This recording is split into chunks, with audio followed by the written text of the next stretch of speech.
Kesalahan tersembunyi terungkap usai ayah Mirna Salihin minta maaf ke Otto Hasibuan. Tetapi membuat sebuah persidangan dari awal sampai akhir layaknya sinetron berseri-seri. Saya merasa ada orang di balik ini. Waktu itu saya dilaporkan agar diganti sebagai salah satu anggota majelis kasus Jessica. Namun kami tidak mempersoalkan masalah itu. Bapak merasakan nggak kalau menjadi saya itu bagaimana? Saya yang memesan kopi, saya yang dituduh membunuh teman saya sendiri dengan apalah caranya itu. Udah nggak ada bukti yang kuat, nggak bisa nggak bisa memberi keyakinan gitu loh secara kuat gitu loh kepada hakim, kepada semua masyarakat Indonesia juga si jaksa ini dalam kasus penyelidikan kopi cyanida yang menewaskan seorang Mirna Salihin ya, dan malah menjadikan Jessica Wongso ini seolah-olah terdakwa yang nggak ada kalau gua bilang nggak ada kesalahan yang fatal gitu loh, karena nggak ada bukti yang kuat. Udah nggak bisa menghadirkan bukti yang kuat, nggak bisa menghadirkan saksi ahli yang kuat. Saksi ahli yang dihadirkan oleh jaksa dua ya argumennya itu bisa dibatakan semua ya, bisa dibilang saksi ahli abal-abal gitu loh. Ini malah seolah-olah mengintimidasi si Jessica untuk menggiring opini agar si Jessica ini mau mengakui gitu loh kan ini lucu gitu loh, kok bisa orang-orang seperti ini jadi jaksa gitu loh.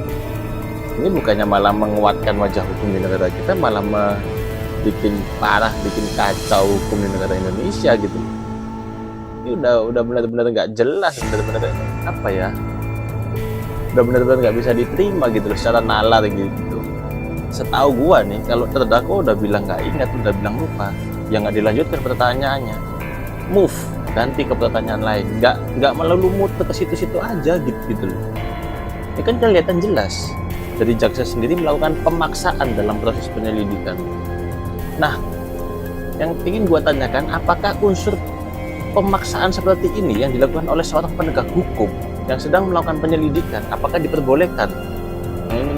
Yang ingin gua tahu sih seperti itu. Mungkin dari kalian ada yang jawab, bisa jawab di komentar ya guys. Teman-teman, kalian sudah tahu enggak ada hal menarik saat rapat Komisi 3 DPR RI dengan agenda uji kelayakan calon hakim agung dan hakim ad hoc pada Kamis 23 November 2023. Kasus kopi cyanida yang menyeret Jessica turut dibahas dalam rapat Komisi 3 ini. Bahkan anggota Komisi 3 DPR RI, Beni Kaharman, memberikan dukungan jika kasus Jessica Wongso dibuka kembali. Beni Kaharman mengaku bahwa kasus Jessica Wongso yang belakangan ini kembali viral membuat pihaknya terusik karena kasus Jessica ini ditengarai sebagai contoh peradilan yang sesat. Wah. Semakin menarik ini untuk kita tunggu bagaimana kelanjutan dari kasus Jessica ini. Bagaimana pendapat kalian? Komen ya. Jangan lupa follow agar terus dapat info-info terbaru lainnya.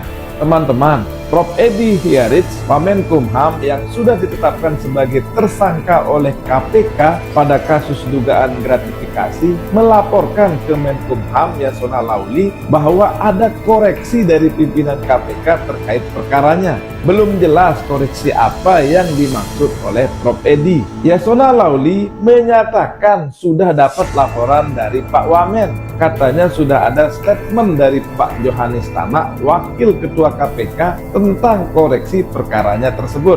Johanis Tanak ketika dikonfirmasi mengenai laporan koreksi yang disampaikan oleh Prof. Edi ke Yasona mengaku heran. Johanis menyatakan tidak kenal sama Wamenkumham Edi Hiarits dan tidak ada koreksi apapun terkait dengan masalah beliau saat ini. Nah lo, siapa yang jujur? Apakah Edi atau Pak Tanak?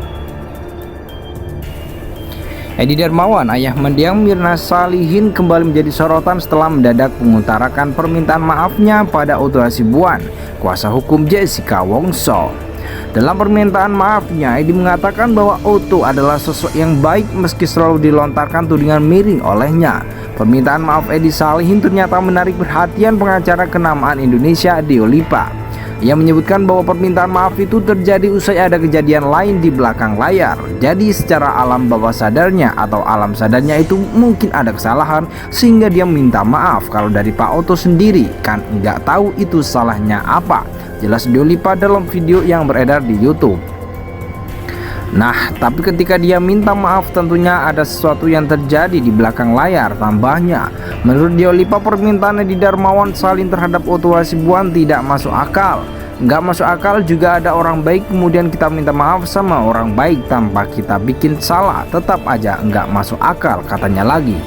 Deo Lipa sangat yakin bahwa ada kesalahan yang disembunyikan oleh Edi Darmawan Salihin. Pasti ada sesuatu yang ditutupi dari permintaan maaf ini. Selalu ada tujuan tidak terselubung maupun tujuan terselubung, pungkasnya. Edi Darmawan, ayah mendiang Mirna Salihin, kembali menjadi sorotan setelah mendadak mengutarakan permintaan maafnya pada Otto Hasibuan, kuasa hukum Jessica Wongso.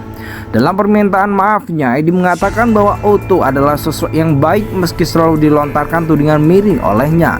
Permintaan maaf Edi Salihin ternyata menarik perhatian pengacara kenamaan Indonesia Deo Lipa.